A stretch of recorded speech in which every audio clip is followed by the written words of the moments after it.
ذہین چڑیا ایک چڑیا اپنے بچوں کے ساتھ گندم کے کھیت میں رہا کرتی تھی۔ اس نے کھیت میں اپنے لیے ایک خوبصورت گھونسلہ بنا رکھا تھا۔ چڑیا کے بچے سارا دن گھونسلے میں کھیلتے رہتے تھے۔ یہ گھونسلہ چڑیا نے کچھ اس طرح بنایا ہوا تھا کہ کسی شکاری کی نظر اس پر نہیں پڑتی تھی۔ یوں چڑیا دن بھر بے فکری سے خوراک کی تلاش میں ادھر ادھر گھومتی رہتی تھی۔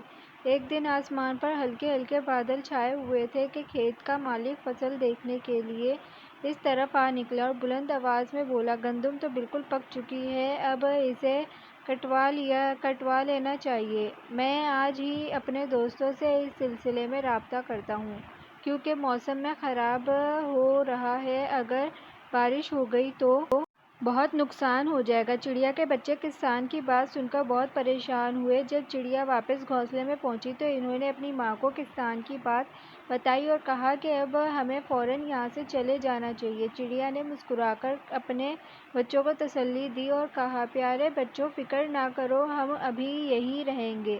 بچے چڑیا کی بات سن کر خاموش ہو گئے۔ اگلے دن کسان دوبارہ کھیت میں آیا اور بولا، مجھے جلد از جلد اپنے دوستوں کو مزدوروں کو بلا کر ساری فصل کٹوا لینی چاہیے۔ چڑیا کے بچوں نے ایک بار پھر اپنی ماں کو ساری بات بتائی اور وہاں سے جانے کے لیے کہا، مگر چڑیا نے انہیں پھر تسلی دیتے ہوئے کہا، بچوں، ڈرنے کی کوئی بات نہیں ہے، ابھی ہم یہاں سے نہیں جائیں گے۔ مجھے یقین ہے کہ یہ فصل ابھی نہیں کٹے گی۔ وہ 2 دن بعد کھیت کا مالک پھر ادھر آ نکلا اور کہنے لگا، وقت تیزی سے گزر رہا ہے، مجھے اب زیادہ انتظار نہیں کرنا چاہیے۔ گزشتہ کئی دنوں سے موسم خراب ہونے کے باوجود قسمت میرا ساتھ دے رہی ہے۔ میرے تمام دوست اپنے اپنے کھیت میں گندم کی کٹائی کر رہے ہیں، جبکہ مزدور بہت زیادہ معاوضہ مانگ رہے ہیں۔ اس لیے اب مجھے کسی کی مدد کے بغیر خود ہی فصل کاٹ لینی چاہیے۔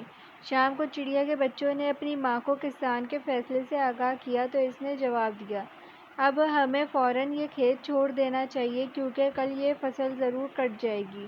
بچے اپنی ماں کی بات سن کر بہت حیران ہوئے۔ انہوں نے چڑیا سے پوچھا کہ اسے کیسے معلوم ہوا کہ کل فصل ضرور کٹ جائے گی۔ چڑیا نے انہیں پیار کرتے ہوئے کہا، میرے بچوں، جب تم یہ کسان اپنے دوستوں اور مزدوروں پر بھروسہ کرتا رہا، میں سمجھ گئی تھی کہ وہ اپنے ارادے میں ناکام رہے گا، مگر آج جب اس نے خود فصل کاٹنے کا فیصلہ کیا تو مجھے یقین ہو گیا کہ وہ ضرور اپنا کام شروع کر دے گا، کیونکہ جب کوئی شخص خود ہاتھ پاؤں ہلانے کے بجائے دوسروں پر انحصار کرتا ہے تو وہ اپنے مقصد میں کامیابی حاصل نہیں کر پاتا، لیکن جو انسان خود پر اعتماد کر کے کام شروع کر دیتا ہے وہ ضرور کامیاب ہوتا ہے۔ اس لیے اب یہ جگہ ہمارے لیے محفوظ نہیں رہی، اب ہمیں کسی دوسری جگہ گھونسلہ بنا کر رہنا چاہیے۔